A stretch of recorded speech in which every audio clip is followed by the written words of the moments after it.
Laura Ashley is the latest brand to shut its doors in what's been horror year for retail. At its peak, it had 45 stores. Now the remaining 18 Laura Ashley sites will stay open through Christmas, officially shutting down in the new year. For more on the sector and an insight into brands that thrived or died in 2018, we're joined by the retail doctor, Brian Walker. Brian, thanks for being with us in the studio. We're about to go through a whole list of companies that have maybe sunk in 2018. Are there any that straight away, maybe Laura Ashley, maybe someone else, that surprised you this year, that you thought was going to be okay and just went down? It's interesting, isn't it? I mean, we looked at the Max Brenner, comes to mind. You know, strong business base, good growth early, and each one of the retailers we'll talk about, each has their own unique factor.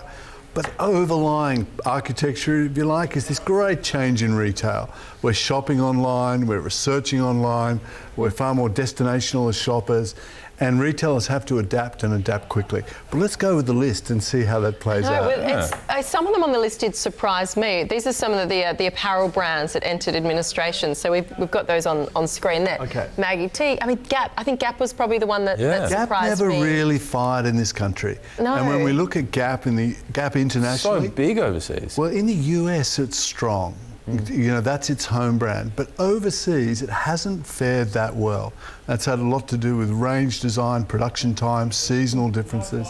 So Gap, case in point, really never took off in this country. Yeah. As a consumer, I wasn't surprised about Toys R Us, because any time as a consumer I went into that store, I did find the prices often more expensive than some of the big retailers like your Kmarts, your Big W's, your Targets. Absolutely. But that was also a global story too, so I shouldn't pretend I've got any insights there. But huge. I could understand that from a price point level as a consumer, that one didn't last. Yeah, and you're spot on about the international debt. The parent company owned, billions of dollars. The repayment of the debt in their refinancing arrangements was never going to fly in an internet-savvy discount department store competitor around the world, and the various models. And Australia really just was never going to be viable under that construct.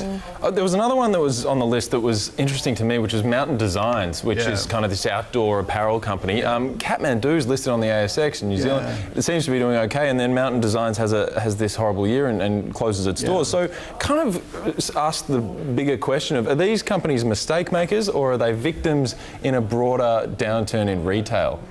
It's a bit of both. I mean, if we talk about Kathmandu, very high pricing model, discounter, based on scale. And when they started to dominate, and then the discounters started to dominate, and online once again, Mountain Designs, thinner margins, tried to expand far too quickly, Chris, did expand far too quickly. And really, you've got classic sort of inflection points in these channels. They get too big, too quick, too exposed, too easy to copy. And that's what happens. Zumbo's Patisserie, Max Brenner, you already mentioned Donut Time.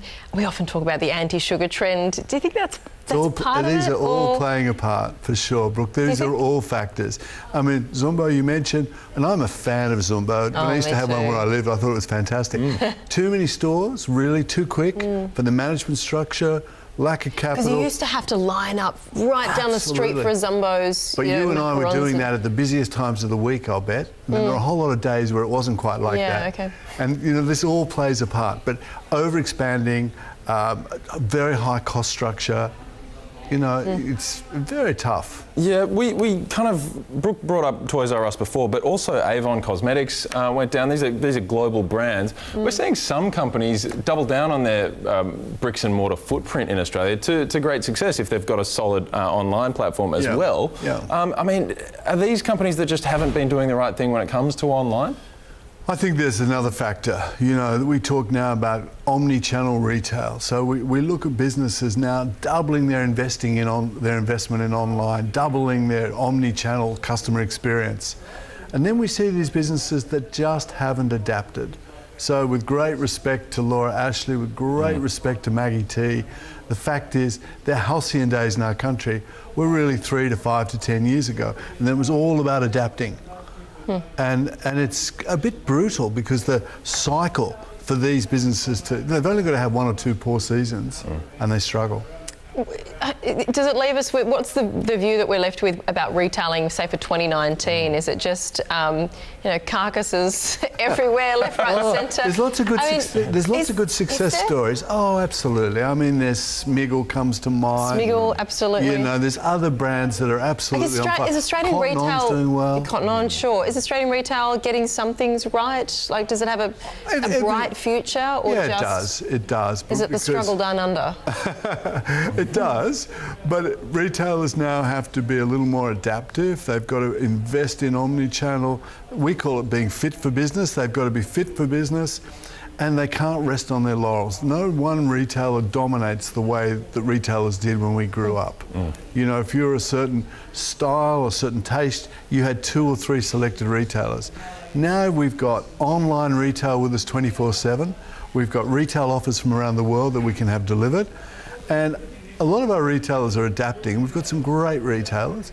These businesses we're talking about today, ultimately, for independent reasons, failed to adapt. So for 2019, is there a subcategory that you like the look of better than another, say fresh food retail versus apparel retail? Is one going to struggle more than the other? It's a great question. I think we're going to see constant change in the sector. There's no doubt food, hospitality will have another good year. There's no doubt that the online marketplaces will grow and have a good year. We're seeing much more specialisation in retail, more investment into curated experiences. So, like what, for example? Oh, well, we're seeing things like some of the fashion houses are getting involved now with apps that get part of the customer experience, where they can see the product being sized and made and so forth. So we'll see a lot more focus in that space. I think the mass general retailers, they're really under some challenge. You're talking the Myers and the David Jones, etc.? Yeah, I am, effectively. And also some of the other discount department stores. We're seeing some recovery from Big W. Target's still struggling a bit because, we're increasingly time poor. We've now got technology. So we as customers can get much more laser focused in our purchases, and we are. Very interesting. Brian Walker, the retail doctor, thank you very much. Big year in 2018 and plenty to talk about in 2019. Thank you. Hi, I'm Brian Walker, CEO and founder of Retail Doctor Group. To succeed in today's fast-paced change of retail, talk with us or visit retaildoctor.com.au.